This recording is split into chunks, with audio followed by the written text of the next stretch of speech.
क्योंकि वह भी एक प्राणी है और उसमें भी जीव है, उसमें भी प्राण है, वह परमात्मा का एक अंग है।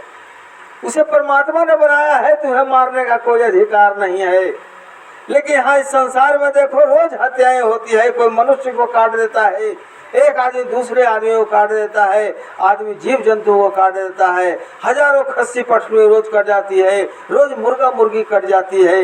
यह हत्या है, यह पाप है। चाहे जितना भी कुरान पढ़ लो, पुराण पढ़ लो, इससे छुटकारा नहीं मिल सकता। सदगुरु कबीर ने कहा इस बात को कि बकरी पाते खात है। कहा कि भैया वह बकरी जो घास पात खाती है उसके बारे में जरा सोच लो। सदगुरु कबीर ने कितनी बड़ी बात कह दिया उसके लिए। उन्होंने क्या कहा कि बकरी पाते खात है और ताकि काढ़ी खाल, अब जो नर बकरी खात है ताको कौन हालात। कहा कि भैया यह बकरी बेचारी घास पात खाती है, उसका भी तुम खाल उतार लेते हो, चमड़ी उधेड़ देते हो, तुम तो उस बकरिये को खा जाते हो, तो बताओ कि तुम्हारा क्या हालात होगा उस परमात्मा के दरबार में, उस खुदा के दरबार में। बंधुओं जरा विचार करो, सोचो कि मनुष्य एक प्राणी है, वह पंच तत्व का एक भौतिक शरीर लेकर के इस संसार में आया है, उसे मारने का आपको कोई अधिकार नहीं है। लेकिन हमारे यहाँ धर्म के नाम पर लड़ाई होती है।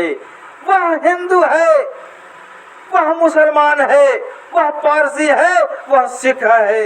यही धर्म के नाम पर हम सभी लड़ते झगड़ते अपने जीवन का अंत कर देते हैं, लेकिन परमात्मा को नहीं जान पाते, क्योंकि वह परमात्मा अविनाशी है। उस अविनाशी को जानने के लिए हमें भी सूक्ष्म रूप धारण करना होगा और ज्ञान अर्जित करना होगा। जब तक ज्ञान नहीं आएगा तब तक ध्यान भी नहीं आएगा, और जब तक ध्यान नहीं आएगा हम उस परमात्मा को नहीं याद कर सकते। इसीलिए उन्होंने कहा कि हम मनुष्य पंच तत्व का शरीर लेकर के इस भव संसार में आया, इस भव सागर में आया, इस मृत्यु मंडल में आया। और जब यह मृत्यु मंडल में आया तो पंच तत्व के में आकर के वह उस परमात्मा को भूल गया, उस खुदा को भूल गया, और उसने जड़ की पूजा में अपने जीवन का अंत कर दिया, व्यर्थ गंवा दिया जड़ की पूजा में। अब जानना होगा कि जड़ किसको कहते हैं, चेतन किसको कहते हैं। जड़ वह है जिसको में न अपना कोई ज्ञान होता है न दूसरे के बारे में कोई ज्ञान होता है।